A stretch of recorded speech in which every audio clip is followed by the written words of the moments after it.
to another episode of Tune Into Wellness. This one is specific to bar chords. I love bar chords. I use them a lot. There's a ton of value in them, but of course it's really frustrating when you're trying to play bar chords and all sorts of stuff is going wrong. Things hurt, it sounds like garbage, and you're ready to throw this thing in the trash. Don't do that. There's a lot of reward if you can do this right, but it takes a little time. So there's three things I'll share with you from easiest, I guess, to most difficult. The easiest thing, I think, is your elbow position. And like anything that requires physical demand, you'll hear this a lot in like sports and stuff too. You got to stay relaxed until either isolate the muscle or stay relaxed as long as possible until you actually, need the muscle, I guess. Here's what I mean. You don't want to be muscling this. You don't want to be up here tense. You don't want to be like fighting. You want to stay relaxed and loose. And if you're playing a song that requires bar chords, you're going to get tired. And I'm kind of laughing because I've been in this situation so many times where I'm like ready to tap out, but I don't want to be the person who taps out. Try to keep the elbow loose and try to keep it tight to your body. I'm not like squeezing. I'm trying to stay relaxed. And the first thing that I think is easiest is that posture. Let's use this A bar chord, 5th fret. If you don't know anything about bar chords yet, then that's going to require a little bit, more in-depth lesson. But assuming you know the bar chord already, like the finger position, then if you're using an A as a strategy, you can take breaks within the song by going to the other A and coming back to it.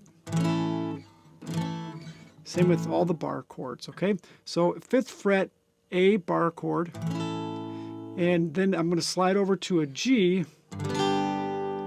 And for this particular tutorial, I was starting off with Franklin's Tower. I should tell you that this isn't about me teaching you how to play Franklin's Tower, although I will be referencing those chords within this tutorial. All right, so the bar chord there, overall strategy, keep the elbow close and think about, do I really have to use the bar chord the entire song, or can I tap out, so to speak, and use the A major chord, or any major for that matter? Okay, so that's your first combination of strategies, elbow and then song strategy. The second thing I would do then is think about your hand as where's the fulcrum? And like if you're cutting something with the scissors that requires a lot of pressure, you're not going to cut at the tip of the scissors. You're going to find the fulcrum. Think of that. And so in this particular case, most of your power is going to be here. So then when I'm doing the bar, I'm not up here. That's obviously an over-exaggeration. But, I'm not squeezing this thing. I'm finding that fulcrum, that pivot point, and it doesn't take a lot of pressure. I don't know if hopefully I'm conveying this well. That's not a lot of pressure. That's super light. So find the fulcrum, and, there's a chance that you're out of position. And if you're out of position and it sounds like garbage, you got to figure out that position.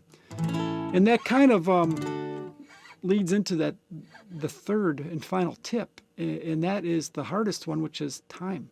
You got to put time in. I mean, there's no shortcut. So you got to figure out your own weaknesses, and that comes with time. I fell in love with the bar chords because they're powerful, and when you put in enough time to get them to work, then it's magical. It's just such a great asset to any song. All right, just a quick review. Step 1, first tip, the easy one, is your arm position. Stay relaxed, stay loose, and try to keep the elbow in. Second thing I was talking about was the fulcrum concept, and figure out where yours is. As a tip, start slow. Sweet, I nailed it. But if you're here, you got to get into that. Wait, why is that string muffled? See what I mean? It takes time. And that's the third tip. Leading into the third tip is there's no quick fix. It just takes a little time. So you can hire me if you want to. I've got a coaching thing out there. I'll put it in the link if you're interested in that. If you want one-on-one, I'd be happy to, because I think bar chords are where it's at, in my opinion. So, all right, let's get into this little riff here, and the rest is back to you. Thanks for tuning in, and we'll see you in the next one.